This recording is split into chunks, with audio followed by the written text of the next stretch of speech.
Good afternoon, everyone. My name is Julie Werble. I'm the Division Chief for Leadership and Learning in USAID's Center for Conflict and Violence Prevention.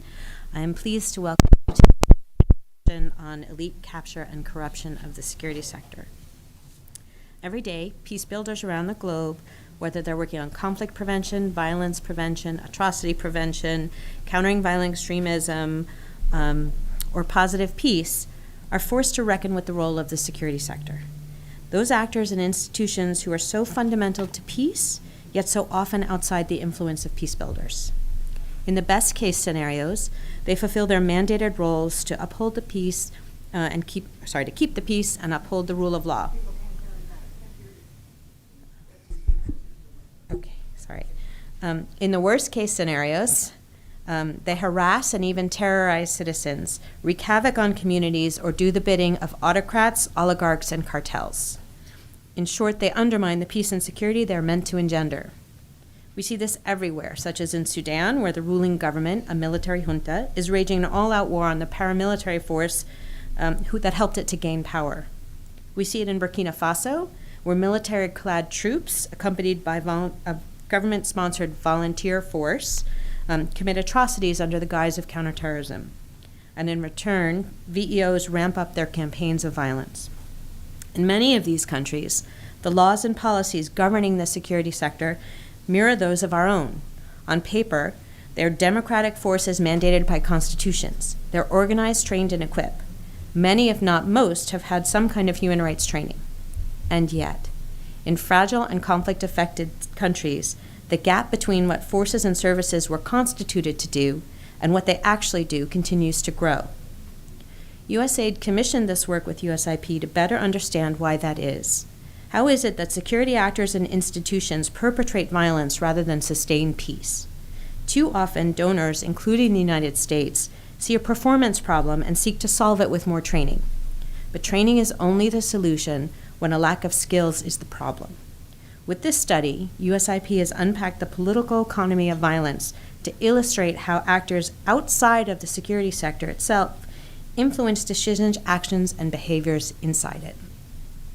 I'm delighted to introduce our panelists today to share their perspectives on the study and its recommendations.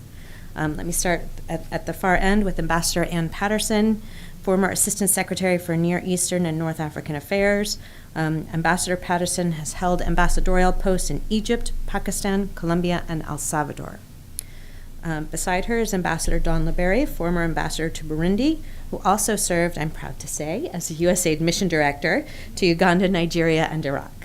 And beside me is Dr. Alex Berg, who's an assistant professor of political science at Georgia State University, a senior expert at the United States Institute of Peace, and the principal investigator for this study. With that, let me turn the mic over to Alex, who will talk to you a little bit about the study's findings and the cases that we used together. Great, thank you, Julie. Thank you to the organizers of this event for giving us the opportunity to talk a bit about the report.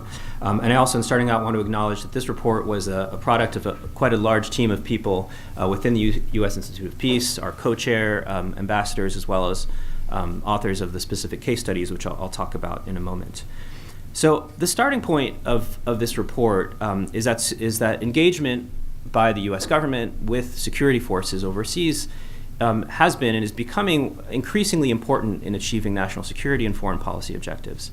And while there are cases where it's been quite successful in terms of building capacity and achieving U.S. national security goals, there are many cases in which it hasn't. There's actually quite a lot of evidence linking security assistance to a higher risk of human rights abuses in recipient countries. There are many cases, Afghanistan, Iraq, that you could point to, in which U.S. security assistance clearly has not worked in achieving what it was meant to do.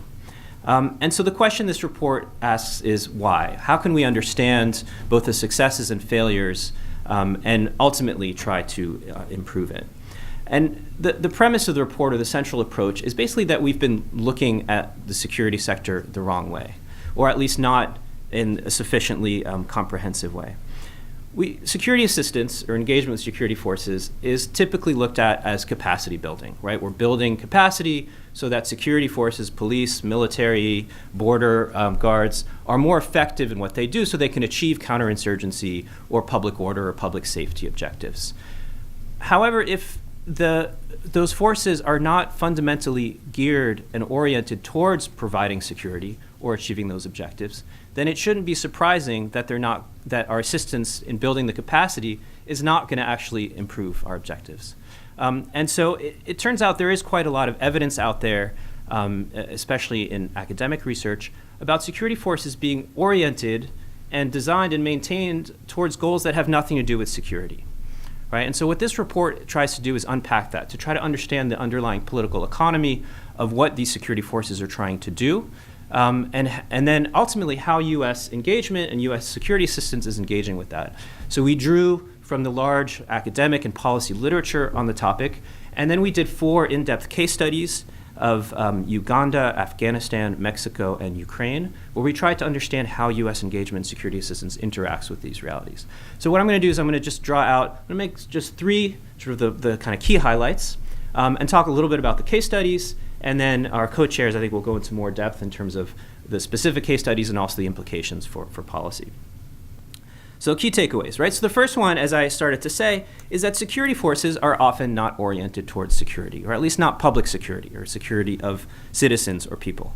But they're often oriented towards other goals, especially of keeping people in power, keeping elites, the people who are in powers of authority, keeping them in power or maintaining their interests.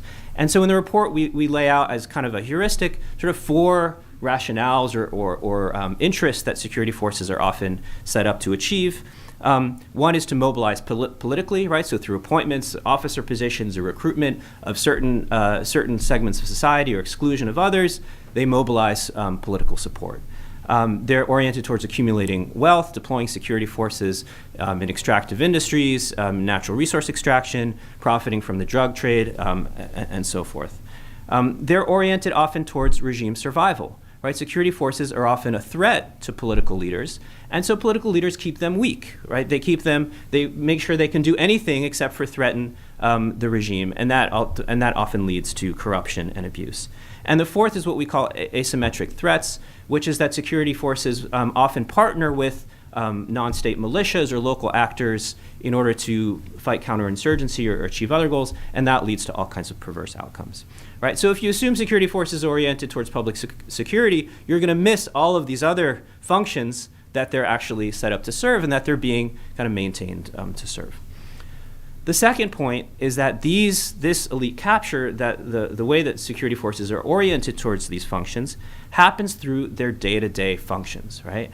Day-to-day functions that are in the realm of administration, of bureaucracy, of governance, things like personnel, right? How people are recruited and appointed for top positions, budgets, procurements, money flowing to different ways, accountability systems, right? These are kind of the day-to-day functions through which elites, political leaders, people in power make sure that the security forces are doing what they want them to do. So if you're only focused on the operations, which is what a lot of security assistance is focusing on, you're going to miss all of these other functions in which security forces are set up to do different things. And so in the report, we trace in each of the case studies how this actually works. The third point, the third kind of highlight, is that elite capture of the security forces often leads to unintended consequences, both in terms of violence, but also in terms of U.S. policy and security assistance. Right? So there's quite a lot of evidence on how elite capture can contribute to human rights abuse and corruption. At worst, it can actually contribute to insurgency and extremist violence. It also leads to unintended consequences for security assistance and for engagement. Right, so in the report, we trace these kind of 3 patterns of unintended consequences that we often see. The first is just the limited influence and limited leverage, right? So if security forces are fundamentally oriented towards keeping elites in power, what we as outside donors want really has little interest to elites, right? And so the more we try to influence and say, no, you really should do this in terms of operations and you really should make these reforms, they don't really care, right? Because that's not what the security forces are for. The second pattern that we see is that security assistance can sometimes exacerbate the adverse consequences of elite capture. So if security forces are oriented towards repression and abuse, strengthening those forces can worsen repression and abuse. And again, we see that in some of the cases. The third is that sometimes in engaging security forces, we actually run into opposition to change and sometimes strengthen that opposition, right? So in engaging with security forces, we need to work with leaders and elites who benefit from the way things work, from the status quo. So the more we work with them, the more we're actually empowering those people and making it difficult to achieve the goals that we want to. So I want to just illustrate some of these dynamics very briefly in a few of the case studies before we go continue with the discussion. The good news, by the way, is that the more you understand how these things work, the more you can anticipate and understand. And in the report, we get into some ways to try to mitigate and prevent this from happening and ensure that our engagement with security forces actually is more effective. So just briefly on the case studies. So Uganda, first case study that Ambassador Liberi will also talk about. Right. So this case was written by Moses Kisa and Sebastiano Rangabo. And it's a fascinating study of how the Ugandan regime in sort of historically numerous coups d'etat, numerous civil wars. And so the security forces have really been oriented towards protecting the regime from those kinds of threats. And they do that through manipulating personnel, procurement, finance, right? And the case study goes through this in great depth. The consequences, though, for U.S. assistance, so U.S. has worked with and relied on Uganda as quite a reliable partner in regional security in the Horn of Africa. But many of the same units that have been effective in Somalia, for example, have also been deployed internally in terms of influencing elections and in terms of human rights abuse, right? So this is a case in which the U.S. may be exacerbating some of these unintended consequences. And the other consequence in Uganda is really the lack of leverage, where the U.S. has been unable to really have any influence when the regime has committed human rights abuses. So that's just a snippet of Uganda. The second case, Mexico, which Ambassador Patterson will talk a bit more about, where the Mexican government has really been a partner in a variety of areas, including on the war on drugs. The Mexican system is quite complex, where you have different levels, federal, state, local levels of security forces, which create all kinds of opportunities for elite capture. So the case study focuses on one specific state, Nayarit state, where the governor at the time, who was later indicted on U.S. federal drug charges, right, actually used the local police forces or created a special police force supporting one of the drug trafficking groups against others, right, to benefit from the drug trade. And what's interesting about this case is that this governor used the kind of logic of the war on drugs, creating a special security unit to maintain safety, right, but actually used it in perpetuating the drug trade. It also, interestingly enough, succeeded in reducing homicides, but other kinds of violence increased and violence spiked later on, right? So this is really an example in which all of the security assistance we're putting in is not achieving U.S. goals in terms of the war on drugs, and again, the lack of influence that the U.S. have when the security forces are really oriented towards other goals. The Afghanistan case study is a case of the Afghan local police, which was a counterinsurgency force that was supported by the U.S., really a compelling logic to partner with locally legitimate security forces to fight the Taliban insurgency. And the idea was to build them up, to monitor them, make sure that they didn't commit any abuse. In practice, there was pressure to ramp these up so quickly that the U.S. was unable to really stay on top and monitor them effectively. And so the reality was that these local forces served a whole multitude of political agendas. Sometimes they were effective in counterinsurgency, sometimes they were effective but also committed human rights abuse, perpetuated local ethnic conflict, and even in some cases contributed support to the Taliban. So again, a situation with the U.S. actually exacerbated violence in some ways. And finally, the case of Ukraine, maybe the most kind of positive of the four case studies. Here we focus on the case of the Ukrainian judiciary, which since the Soviet era has been manipulated by powerful political and economic interests. And we show how members of these powerful economic oligarchs created networks in the judiciary, resulting in a whole bunch of cases that have eroded support for democracy, that have undermined service delivery, and in some cases strengthened the hand of pro-Russian oligarchs with broader strategic implications. And in some cases, in trying to actually support judicial reform, the U.S. was working with these same people who are supported by oligarchs members of the Constitutional Court who then would make these decisions that undermined anti-corruption programs, right? So in actually working with the people that were undermining their very goals. The good news is that through efforts by Ukrainian civil society and some support by international actors, including the U.S., there's been, I think, a trend in the other direction and some very important reforms over the last few years. And so this is actually a case in which working with civil society has been actually quite effective in countering some of these dynamics. And we can talk a little bit more about what the implications are for how to do this.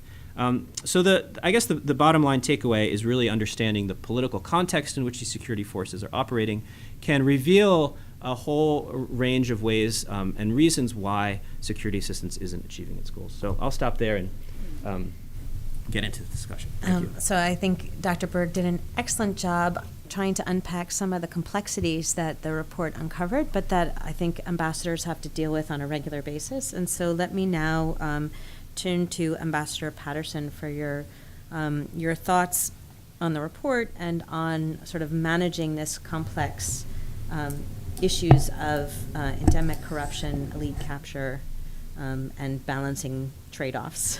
So thank you very much, and thanks to all that participated in this report. I was Assistant Secretary for International Narcotics and Law Enforcement, and then as ambassador involved in 3 very large security assistance programs in Colombia, Pakistan, and Egypt. And one reason I wanted to be involved in this project is that I came increasingly to the conclusion that security assistance as administered by the U.S. government simply wasn't working. In many of the countries, it has the toxic implications for elite capture, but fundamentally, it doesn't improve performance, and it in many cases, it undermines U.S. objectives. We can't afford that anymore. We're entering a period of great power competition now, and these countries, recipients of security assistance, are going to have to defend themselves more effectively.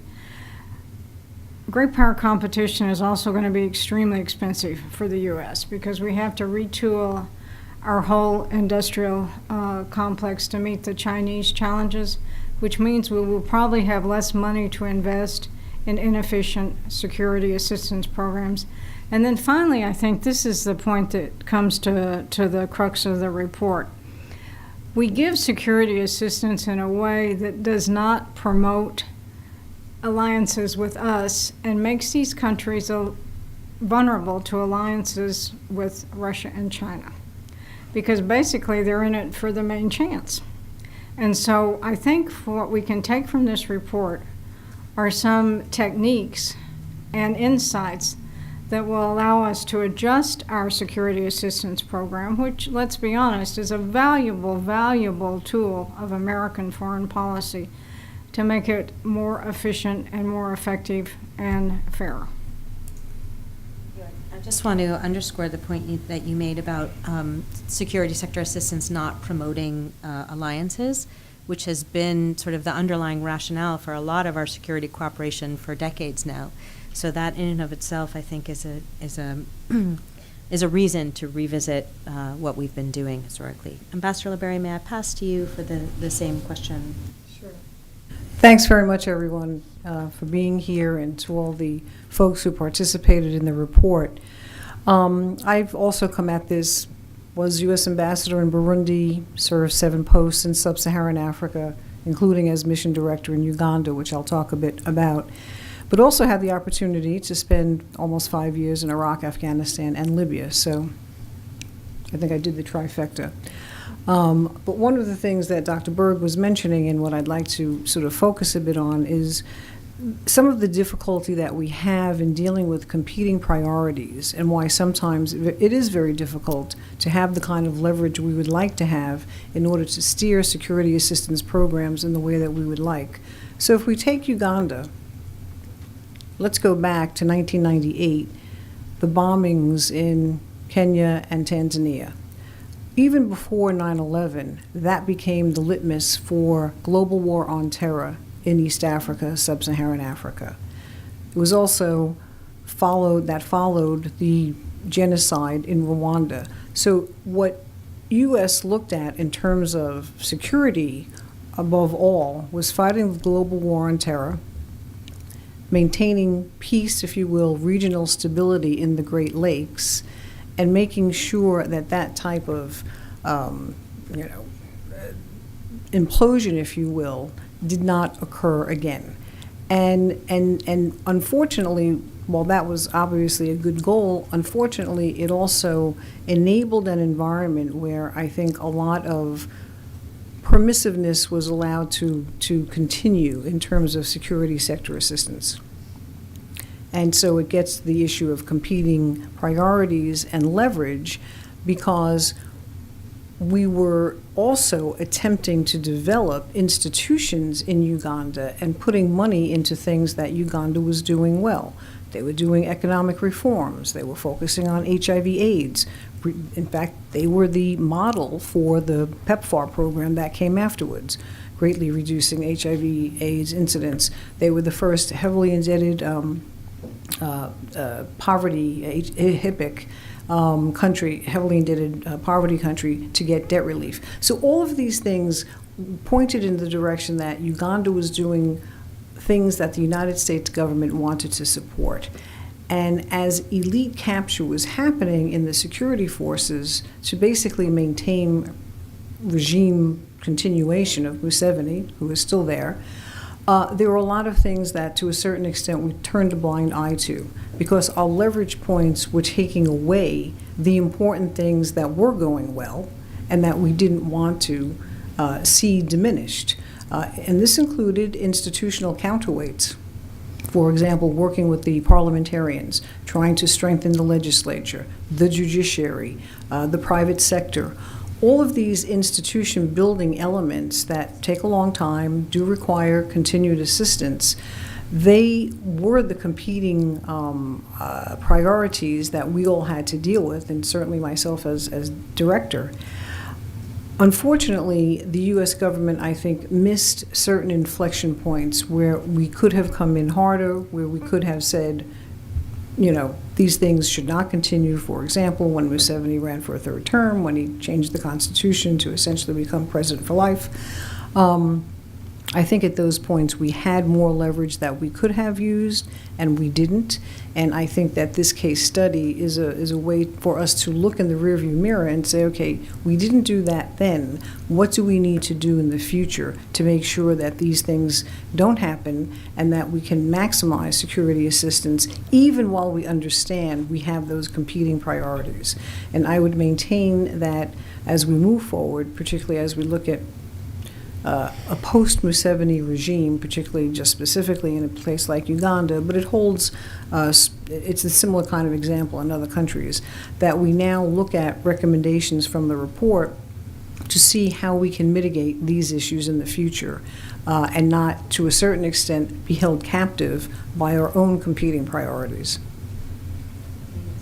I appreciate the fact that you both highlighted the challenges of integrity with security sector assistance amongst these larger global paradigms. First, the global war on terror, and now strategic competition, and the challenges we have in achieving higher level strategic objectives, often through, by, with, and through security sector assistance at the expense potentially of other policy goals.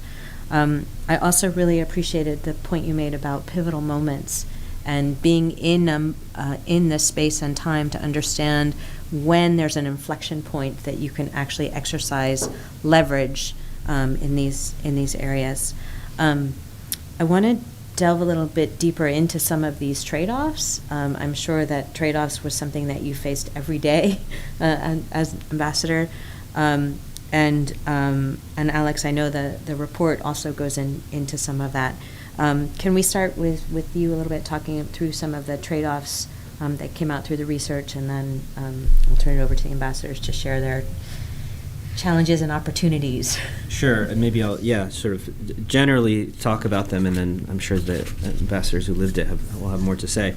And I guess the general point that I would make is that when thinking about trade-offs, right, we can think about trade-offs between different goals, right, security versus democracy or human rights, or short-term versus long-term, right? But there's a point at which, I think this is what the report found, there's a point at which even the goal that we think we're prioritizing, like security or the global war on terror or strategic competition, we may be actually undermining that goal with what we're doing, right? And I think that's what the report showed. So, for example, in the Uganda case, right, if to the extent that the U.S. was prioritizing regional stability, and I think whether they did is a question.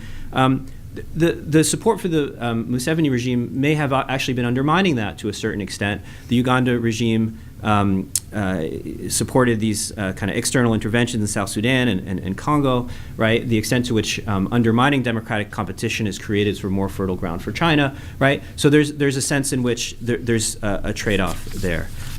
In Mexico, and Ambassador Patterson can speak to this, the support for the war on drugs and the heavy kind of militarization of the state and most of our resources being focused on the military and on security sector has created all these opportunities for corruption and in many ways kind of undermined the war on drugs as well.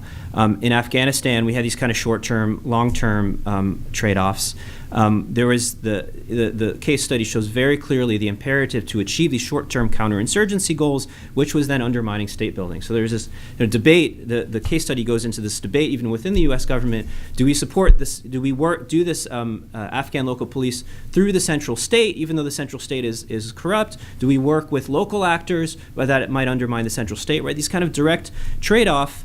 And ultimately, right, they aimed for kind of let's work with these local actors, short-term counterinsurgency goals, but that may have undermined it. In Ukraine, again, Ukraine was a difficult case in which there was attempt to work kind of on rule of law, on judicial reform issues, but even that in itself, it was not clear the extent to which that was having an effect in strengthening oligarchs. You can't anticipate all of these things, but I think if you start asking these kinds of questions, or what are the different interests at stake here, you can start to understand and take steps to mitigate that. Mr. Patterson, can I? So maybe I'll talk about Egypt for a minute, which is a classic case of conflicting objectives. Egypt is either the second or third largest recipient of American security assistance, somewhere around $47 billion since 1979 and $1.3 billion to date. And the main objective in Egypt for decades has been Israeli security. The overriding political objective for the U.S. government is Israeli security. But this is a classic case of elite capture and security assistance. The Egyptian military, and I want to be clear here, in every country I've been, there are many honorable people in security services and the police, and people who want their own country to change because they realize the challenges that much of this generates. But what happens in Egypt, the military has increasingly encroached on the domestic economy, which of course crowds out the private sector and makes job creation even more difficult, which is a critical need in a country like Egypt. Second, the army is not really very good. So all these years of security assistance have not succeeded in improving the capacity of the Egyptian army to actually defend itself. And why is this? It's because security assistance is dedicated at units that support the leader. So you will see a leader with cutting-edge ideas, an up-and-comer, or somebody who has new ideas, and he won't get the resources that he deserves or would get in a more equitable system from the leadership to actually improve capacity. So elite capture works against capacity in a really, really obvious way. And here's what used to bother me a lot. I would go to people and they'd say, you give us $1 billion in security assistance, but where is it? I never see anything more about it. It is utterly, utterly opaque to Egyptian citizens. So there's nothing they can do to actually monitor how this security assistance is delivered and affect any change to their own institutions, be it journalism or business groups or NGOs or anything like that. So of course, we're still going to give security assistance to Egypt. That's because of our overriding Israeli security concerns. But what this report can at least give us insights is how to adjust the program to make it fairer and more effective, and hopefully more transparent both to Americans and to Egyptians. Thank you. The challenge of corruption is probably not new to any practitioner in the audience. I think we face it in all sectors. We have some ideas of what works in other parts of our development agenda, be it governance, be it health. But I don't know always that the sectors talk across each other, and certainly the security sector has been siloed from all of the governance work that we in the development community are very accustomed to. Ambassador LeBerry, can I ask you for your insights on tackling corruption in general and how they apply to the security sector? Sure, and this is, as my colleagues have pointed out, corruption undermines so much of what we do, and it undermines so much of the good faith things that people in country want to continue doing, but they see being eroded on a day-to-day basis by corruption. So if you take the U.S. government, we have gone to great lengths, particularly on the USAID side, to try to reduce, to the extent possible, direct corruption. And we've done that by making our assistance mechanisms sort of administered in such a way that they don't go to a host country government. They go through cooperating agencies. They go to NGOs, which is good. They go through a mechanism that can be audited, monitored, et cetera. There's a whole process that's been built up around that. Aid is trying to get more and more into the local contracting now, and I think that that's very, very important. So to the extent possible, particularly out of the development account, the 150 account, we've tried to insulate, if you will, direct corruption, even though at times it does take place. What's more pernicious, however, and I think what this report is looking at, are the ways that indirect corruption takes place, and in ways that we often cannot control. However, it undermines what it is that we're trying to achieve, both in the development sector as well as in a security assistance sector. And a lot of that has to do with the kind of elite capture that we've been talking about. So on the development side, even if you have money going through a certain mechanism, who makes the decision on the ground? You know, where is the project being done? Who's getting the training? Who's getting the advancement? How are some of the development factors taking place? Similarly with the militaries that are in country, as Ambassador Patterson was saying, you know, who gets selected for training? Who gets selected to go on particularly very important either peacekeeping missions, or in the case of sub-Saharan Africa, going to AMISOM to fight al-Shabaab, et cetera. Because these things make a huge difference. And often what you find is that a lot of it is focused on nepotism, on patronage, but it accrues benefits to that tribe, that ethnic group, that regime. And that, I think, is something that we have to be getting better at in terms of trying to parse that out, trying to look at the indicators that would enable us to identify how we can intervene in ways that would produce a different result, how we can start to really help more on the institution building and the professionalization, so that it's not just a patronage system. And these are hard. I mean, this is hard to do. And so I think that remains still, however, one of the key constraints and one of the key challenges as we look to the future for how are we going to help, let's say particularly in sub-Saharan Africa in this case, the professionalization of militaries, knowing that there is this elite capture, knowing that there is this patronage system that exists, knowing how difficult it is to get through and try to intervene in that. And it's not simple, there aren't simple answers, but I think that if we do not do that, and particularly as we look to the future, where I believe sub-Saharan Africa is going to be the next frontier for CT for the next 5, 10, 15 years. We only need to look at what's happening now in Sudan, at ungoverned spaces in West Africa, Nigeria, et cetera. that if we do not start to really tackle this issue now, it will be at our peril. Thank you. I think, Ambassador Liberi, you teed us up to talk about the so what and the recommendations and what we've seen worked. Clearly, we've seen a lot that doesn't work. And Alex, I'd like to turn to you in a moment to talk about the report and the recommendations that it makes. But I do want to note to those of you who are participating online, please feel free to submit your questions in the chat, and we will tackle them in turn. And those of you here in the audience, please also feel free to think of questions for the panel.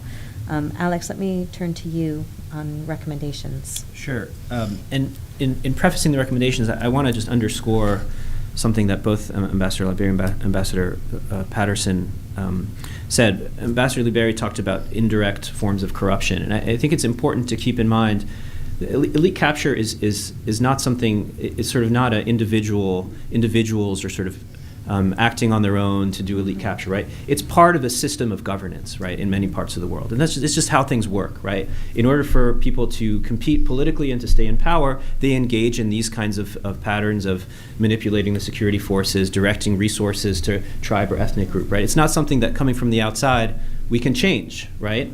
But however, it's important to understand how our resources fit into that system or feed into that system and what the consequences are. And I think that's what the sort of the starting point for the report. I think understanding that can point to ways in which we can try to prevent the negative consequences along the lines of what Ambassador Patterson and Ambassador Liberi were talking about.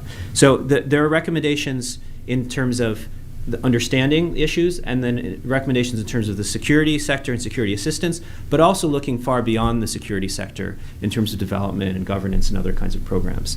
So I'll just kind of highlight a few kind of key points. The first is to put resources into understanding these issues, right? There's a lot of talk about political economy analysis in the development community. There's a lot of intelligence gathering that people in the government who understand these issues, but it's not necessarily feeding into the right places, right? So the first set of recommendations is about putting in place ways to better understand, analyze, and feed that kind of information to decision makers kind of in Washington, in country teams, in ways that will influence kind of policy on the security assistance, given all of the silos and fragmentation and kind of decision making, trying to link that together. A second set of recommendations is about doing security assistance in ways that's not going to enable these or kind of reinforce these kinds of dynamics and respond more effectively. Right? So Ambassador Patterson talked about transparency. A lot security assistance tends to be especially opaque, unlike in the development sector where there have been a lot of efforts to try to make it more transparent and avoid corruption. Security assistance is opaque within the U.S. and especially for civil society and actors within recipient countries, right? So efforts to make security assistance more transparency, to improve tools like vetting, to not only deal with individuals or units, but understand the context and the risks involved. And to complement support with support to civil society and anti-corruption efforts, and also to build into programs ways to respond, right? So oftentimes we say we're working with this program and then we're locked in and we feel like we can't respond.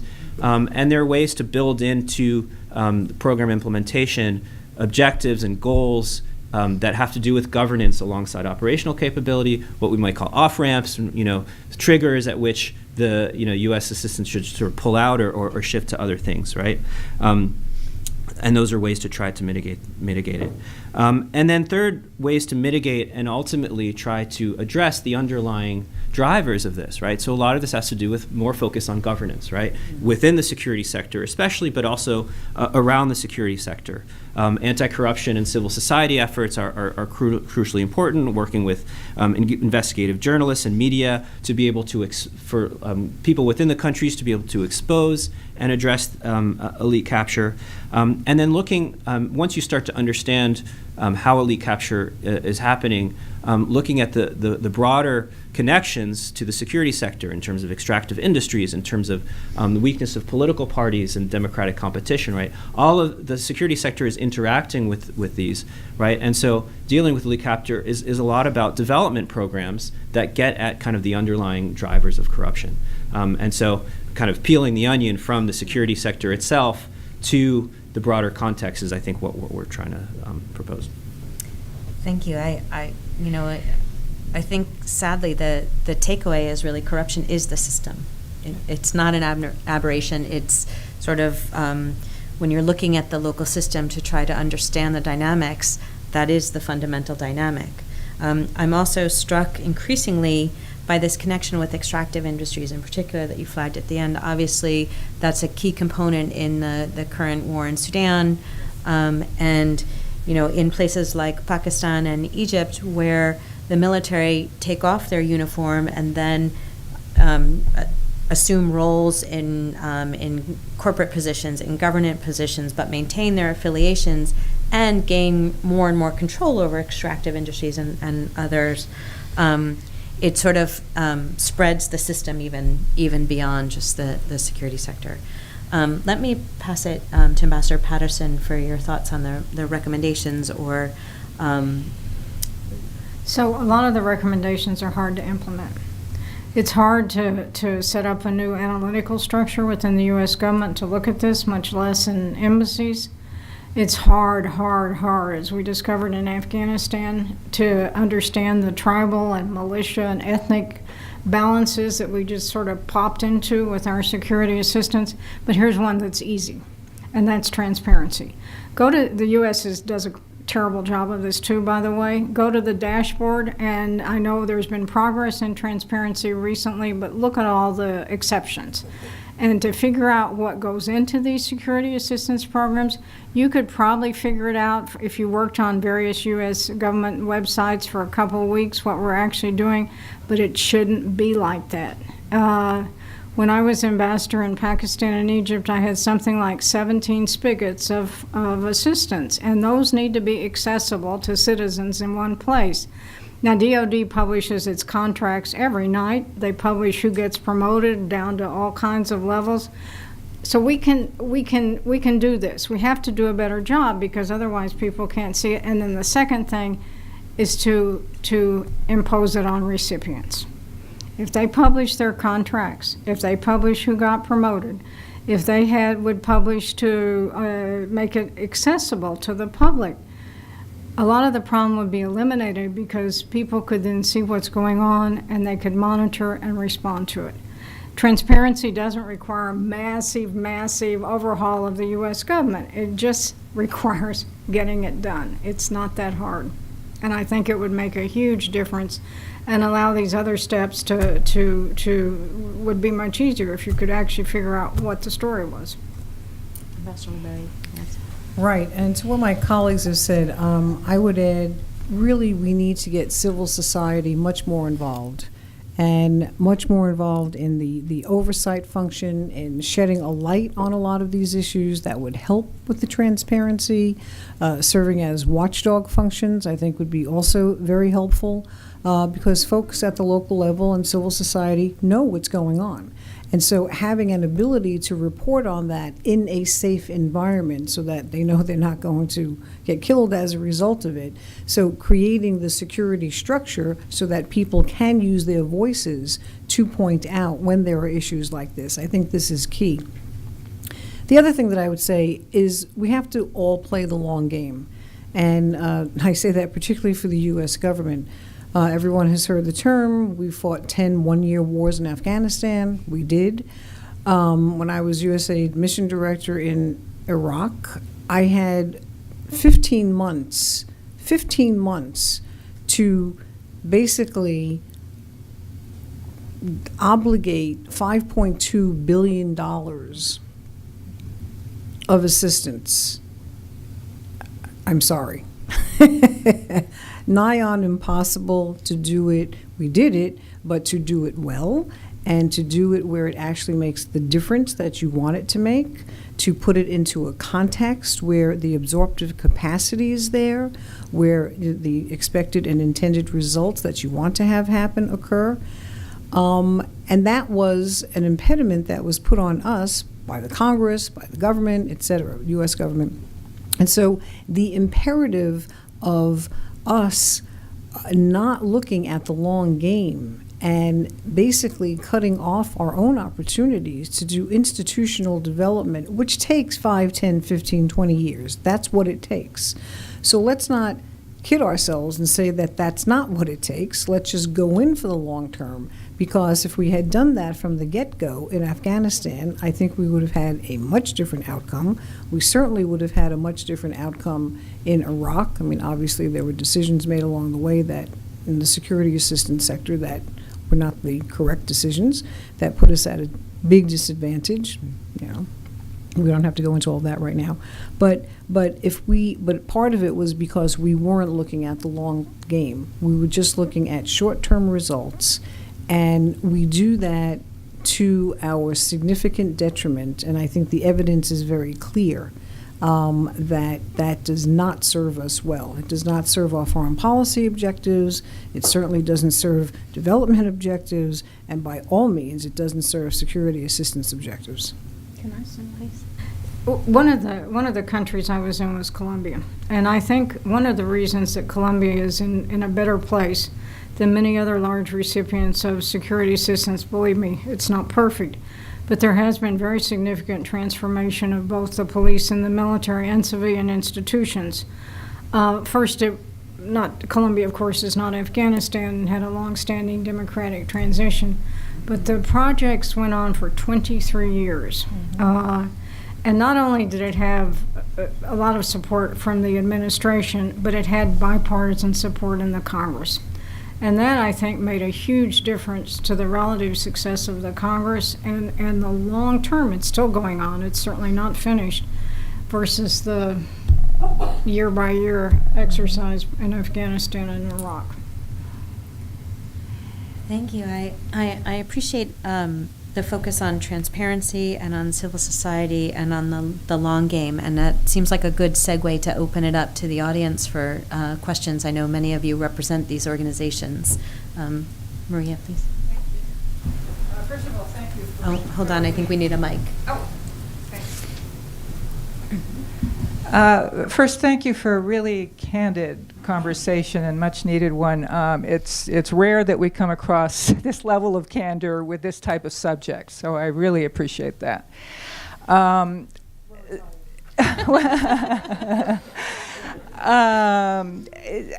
second, I hear you saying that it's really important to focus on the how, we go about this. And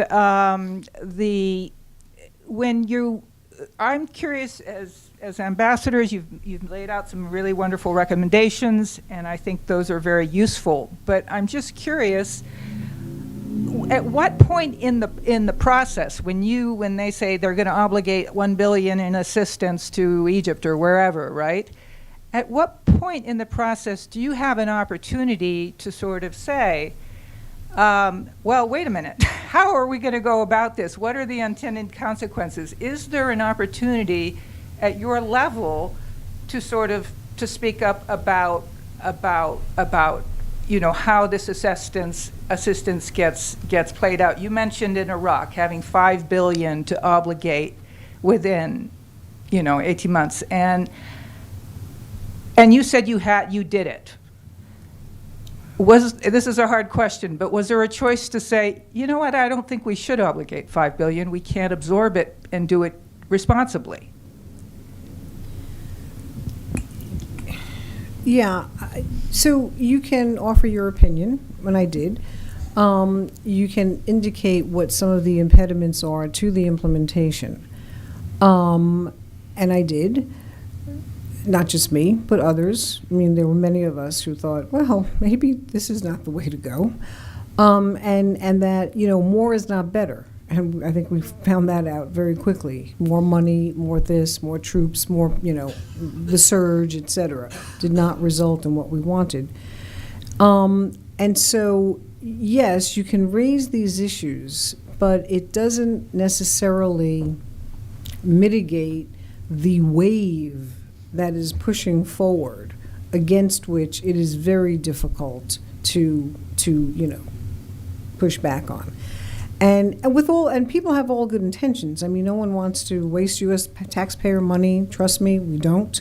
We want to make sure that it gets put into the right, programs and projects. And so what we did was spend a lot of time trying to identify those kind of projects. Now, a lot of the money went into infrastructure, which is what USAID doesn't normally do, but what we had to do given the situation in Iraq, which we don't need to get into. But a lot of it was infrastructure that took a lot of money. So some of that, took a bunch of the money off the table into a few projects. The rest of it, though, is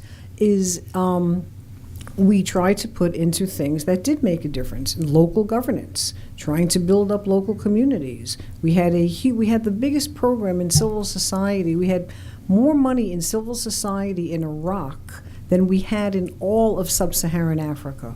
All of sub-Saharan Africa. And we were in 35 countries at that point. So we tried to funnel it into programs that would make a difference, and a lot of them did. Not all, but a lot of them did. But it's not the going-in proposition way to do business, and I think that we have learned. I hope we've learned from that. I don't know that we have, though. Yeah. Incentives. Sorry. There are incentives. This has been great, by the way. Thank you so much, and I'm looking forward to reading the report. I'm from the Religious Freedom Office at the State Department, and I've worked with Julie and others on CVE and CT and security sector assistance for a long time in various capacities. And the incentives on our side are, strange as well, or motivate that short-term thinking. And you can say that nobody has good intentions, but the White House and others are making political decisions, and foreign service officers and civil servants are making career decisions, and people at DOD are making decisions based on, gosh, somebody just gave me $100 million. I got to get rid of it somehow. So these are not good intentions. They're good. They're not noble, but they are decisions based that lead us to short-term thinking, that lead us to say, if I want to make my next grade, I gotta do well here, and doing well means getting this stuff out the door. So that's a big part of the problem. And then to get people to think about something other than the current crisis. And I've worked a lot on sub-Saharan Africa, and you see people come to you and say to you, the reason why this incredibly huge $1 billion security package is going through is because we need to be able to talk to the president, and we can't unless we're showing our goodwill and good faith, and that's what $1 billion buys you. And they will say that openly. So those incentives are both ways, and I don't know how to handle it anymore, to be honest, at sometimes. I just don't think it's gotten better. That's not a question, and I'm sorry, but the question is, how do you handle it? Sorry. Thoughts, reactions, counseling session for all of us. Right, yeah. But, I think you do raise a good point. And so, a lot of it is not that we don't know a number of things, but that we haven't changed our internal incentive structure for whatever reason, because of the political imperatives, because of, the getting money out the door, because of et cetera, et cetera. And so, we do have to have a good look in the mirror. But institutionally, that's very hard to do. And I think that, this report makes some recommendations, other things make some recommendations, but we have to keep pushing for that. I mean, it's not impossible, but it's not easy. And I think the more that we can raise the issue and talk about it and acknowledge it and then try to feed that back into the system, it will help. But we have this political structure called every 4 years the administration changes. And, even if it's the same one, it still changes. And the same party, it still changes. And so we have to understand the reality within which we live. And one of the biggest arguments that's made in these war zone situations, and I saw it in Iraq and Afghanistan, is we have to support the troops. Mm-hmm. That's a very difficult argument to overcome, and money just floods in. Because in the case of Afghanistan, we had 130,000 troops there at one point. That's a tough one.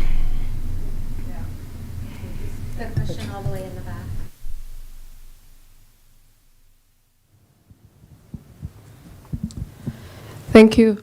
My question is for Ambassador Liberi, who was ambassador to Burundi. How does security assistance look like in Burundi, and what are some of the complexities that you have to deal with? I'll try to be fast about this. You know, the way that we handled security assistance to the security sector assistance in Burundi was that Burundi, in terms of the military and the security sector assistance, became a very big player in peacekeeping and in the war, you know, against Al-Shabaab in Amisom. So we did a lot of training of the Burundian troops. They were the second largest contributor after a period of time. They did great on the ground, and so we helped to really professionalize a lot of the military. At the same time, there was a whole process of elite capture by then President Nkurunziza, the regime that came in from the Bush, that that was there for years and years. He changed the constitution. He stayed for a third term, and so we saw that elite capture occur over, unfortunately, a period of time that went beyond what it should, and, for example, is still going on now in Uganda. It did change. I think that there's movement now, hopefully, toward a more democratic process. But I think that it's going to take a while, and I think that we have to continue to try to make sure that the professionalization of the military and, reduction of human rights abuses, impact on democracy, et cetera, that we watch that, and we have to continue to monitor that. Absolutely. The gentleman in the glasses had his... Hi, I appreciated the discussion. Will Ferragero, consultant, and I thought it was kind of interesting because it seemed to focus more on the political economy of the U.S. decision-making system and political system.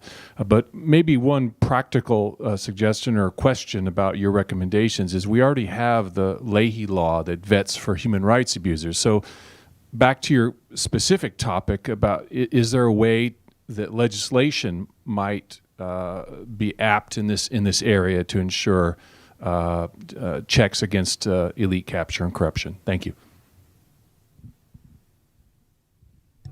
Yes, I think Leahy is too narrow to achieve this. Obviously, for, as many of you in the room are very familiar with it, it probably wouldn't as a very specific function. But yes, I think there is a role for legislation, if only to provide the resources that allow for more analysis of this. Because when you're on the ground, a lot of it's really painfully obvious. It's not, you don't need, a doctoral thesis to get it, but you do need someone to document it and report it and keep on top of it, which would also allow the possibilities for these off-ramps and review. So that seems to me to be an easy point. And of course, the Hill has tried to legislate transparency many times, and it's been largely ignored. But a more robust legislation on that, I think, would be helpful too.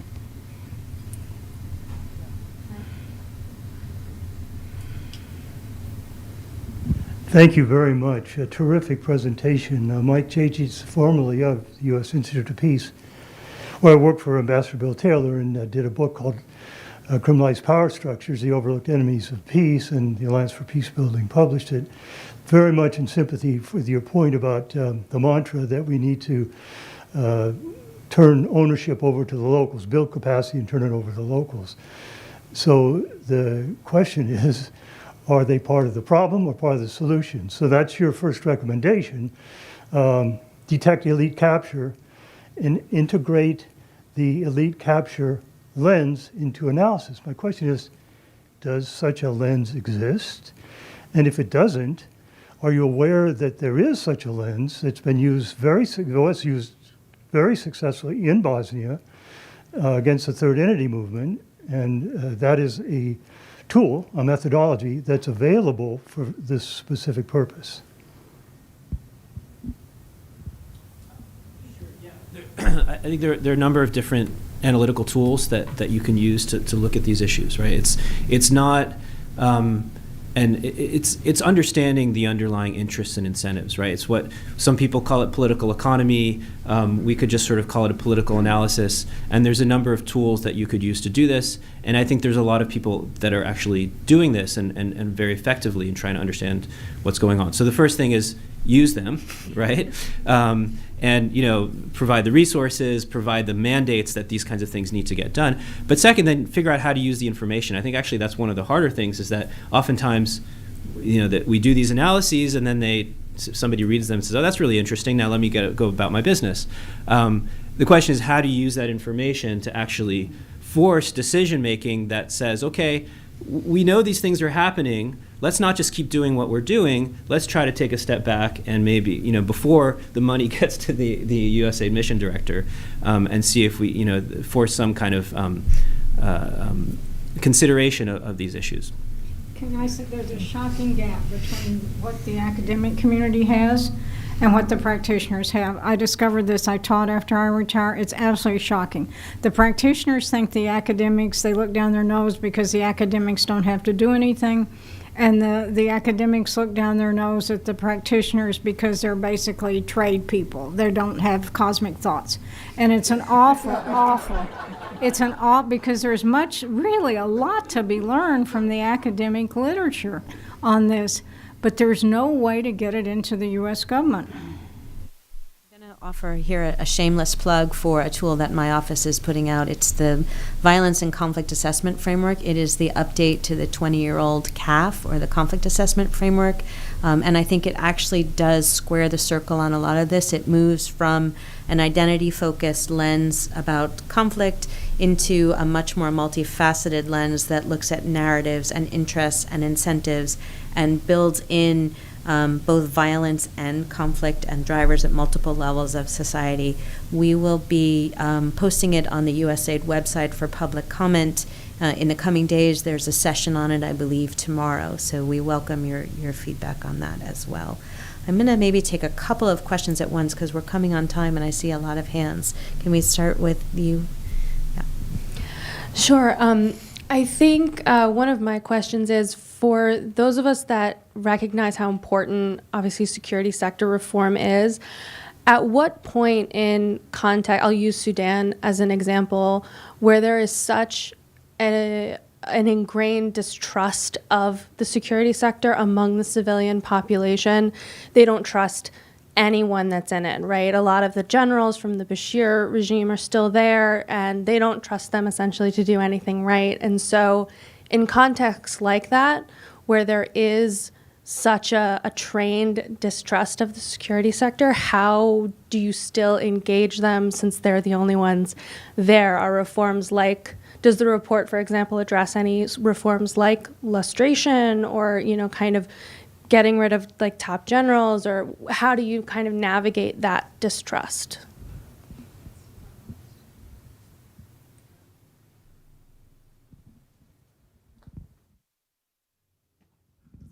Hello, I'm Stacy Shamber from the International Civil Society Action Network, or ICANN. Thank you very much for being here today and your comments, and I look forward to reading the report. At ICANN, we work globally with women peace builders, many of whom do engage and work closely with the security sector, whether it's training or collaborative platforms to prevent conflict-related sexual violence, et cetera. I have a two-part question. One is, what have you seen that's been most effective in terms of the role of civil society in engaging the security sector? And second question, how can we better channel funding and other support to them so that they can do this work? Thank you. Great. So we have questions on overcoming ingrained distrust and working with civil society.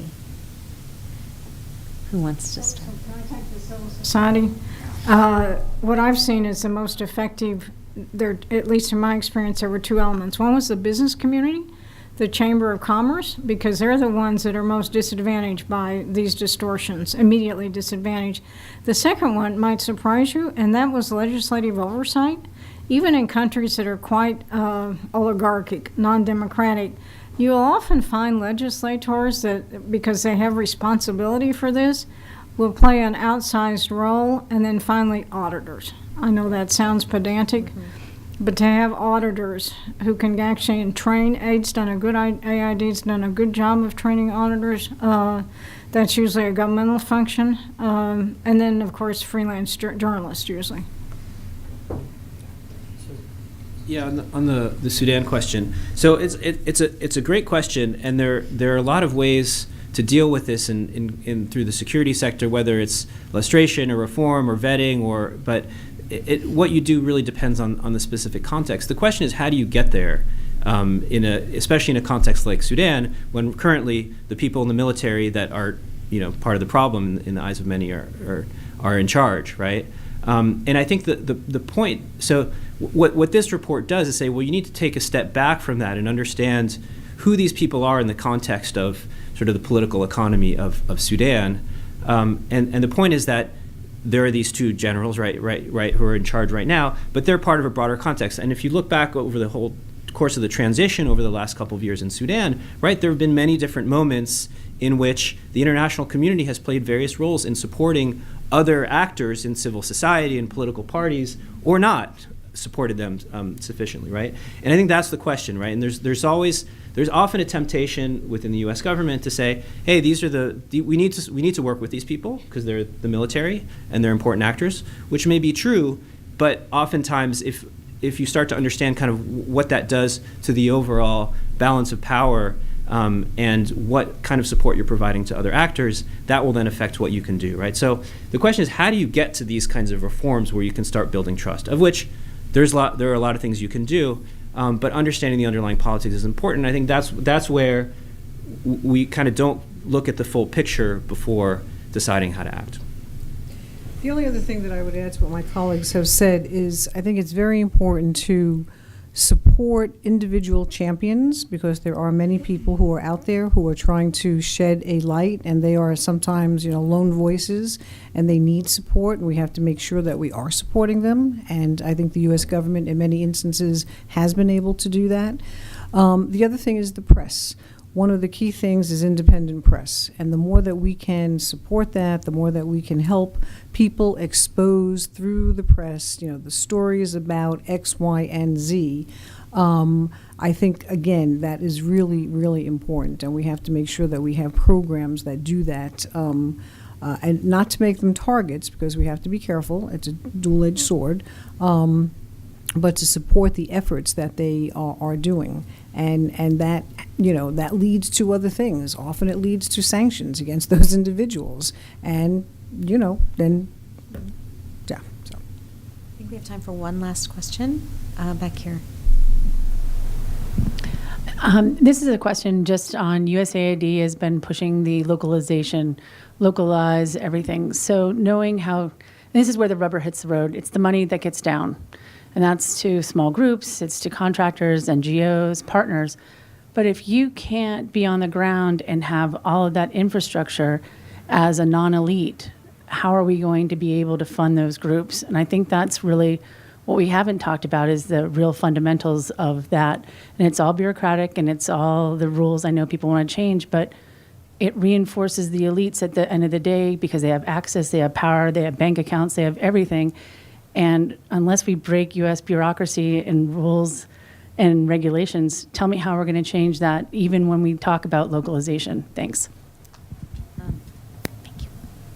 I think one of the challenges with localization is that we assume it's only about bureaucratic structures and that it's really about the money flow. It is equally important that we find spaces for local voices to influence what we do. And that, in many cases, has been the missing piece. And I take your point 100% that the power dynamics make that incredibly challenging.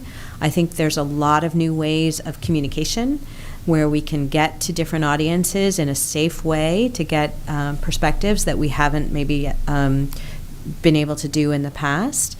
But it's a continuing battle, and I would say this is one of the goals of the Global Fragility Act, that we are trying to break down these silos and to really think about the interaction among defense, diplomatic efforts, and development, and really how to ensure that local voices are driving the train. And the challenge, I would say, with localization is whose voice, right? This has always been the issue, particularly in the security and justice space, and why many donors sort of fretted when we talked about non-state justice, right? The question from a development perspective is always, where do people go when someone steals their chicken, right? Like at the most basic level, what justice do people seek? What security do they seek? And that is often very different from the state-sponsored system that we all encounter. And it's always been a challenge to marry those two, but probably in the face of sort of strategic competition,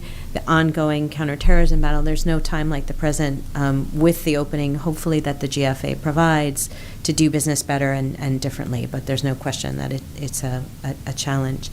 Please. And it's a point well taken, because it's really hard to do. Trust me, as mission director, to try to manage down to that level. You don't have the staff, you don't have the resources. It's very difficult to implement. However, it is important to do. But I would posit something else. I would say that it's not just the U.S. government resources getting down to that level. One of the most powerful tools is budget decentralization. Mm-hmm. And it is publishing the budget at the local level. Send the school board budget and post it, and see how quickly people show up and say, hey, where are the books? We're supposed to have 5 teachers here. How come there are 2? My kid only goes to school for an hour a day. Why is that? You'd be amazed at how many people show up when they actually know what it is they're supposed to get versus what they are getting. And so the more that we can continue to push that kind of information down to that local level, that's a very key part of localization. I'm very pleased to be ending on an up note, because I think we started with corruption is the system, and we ended with seek champions to do the right things at the pivotal moments. And I think that's probably the way ahead for all of us. Please join me in thanking our panel this afternoon.